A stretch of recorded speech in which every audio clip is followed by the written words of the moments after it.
Hello, and thanks for joining me. This is a response to a short video by Isaac David, known on YouTube as Daily Disciple, whom apparently nothing pisses off more than the suggestion that LGBTQ is not a sin.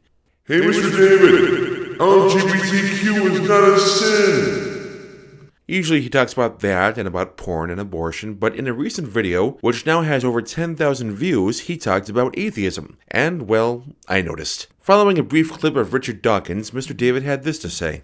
Richard Dawkins is one of these guys who say they don't believe in God, and yet their God is the scientific method. First of all, if you want to impress atheists rather than merely preach to the choir, you probably want to steer clear of invoking Dawkins. Since the release of the God Delusion, he's expressed certain views that, well, let's just say he doesn't get invited to many humanist parties these days. Second, and this is something that doesn't get talked about a lot, but it's a sign of real progress for atheism when, instead of attacking atheism directly, they try to drag it down to their level. You see this here. Atheists have a God after all, it's the scientific method. Or atheists have faith. I don't have enough faith to be an atheist. These are tacit concessions that things like believing in a God or having faith are no longer the unmitigated virtues they were seen as even a few decades ago. They're things that are treated with at least some degree of mistrust, rather than things to stand tall on. Third, atheists no more worship the scientific method than you worship your multiplication tables. It's a tool, one which works.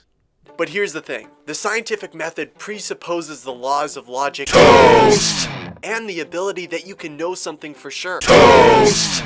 Yeah, I've decided that this method of handling presuppositionalist apologetics is more fun. I'm gonna go with it for a while. If you don't know what I'm talking about, Alex Malpass destroyed the whole X presupposes God thing by pointing out that the argument you see on your screen is an invalid argument and remains invalid even when you replace toast with God. You have to actually make the arguments showing that Christian theism succeeds, where literally every other worldview fails, and you have to start with the null hypothesis, otherwise all you're getting from us is toast!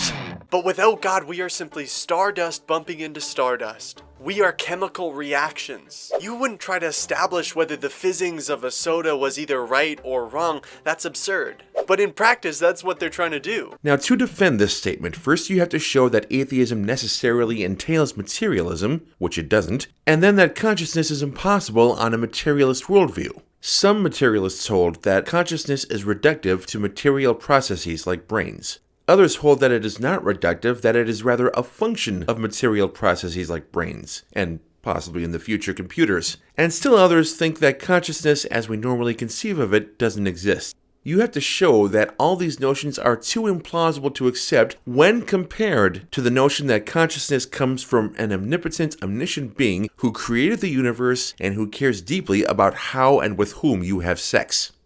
You see, knowledge and reason are built on the foundation of God's character and His special revelation that He has revealed to us through the Bible. First of all, we have no reason to accept the Bible, and that's in spite of almost 2 millennia of theologians and apologists doing their damnedest to create plausible arguments from history, science, prophecy, and so on.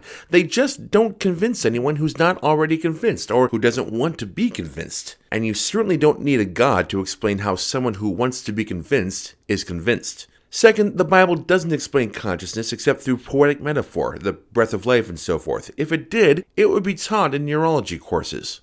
The atheistic worldview is reduced to absurdity when we realize that without God, we can't know anything. Toast! This video has given me yet more evidence for my belief that Christian apologetics is not a tool for persuasion or conversion, but for retention. With religion set to go extinct in at least 9 countries, all of them traditionally part of the Christian sphere of influence, they're doing whatever it takes to stem the bleeding. And Mr. David clearly has been reading materials from that tradition. Too bad he's just plain wrong.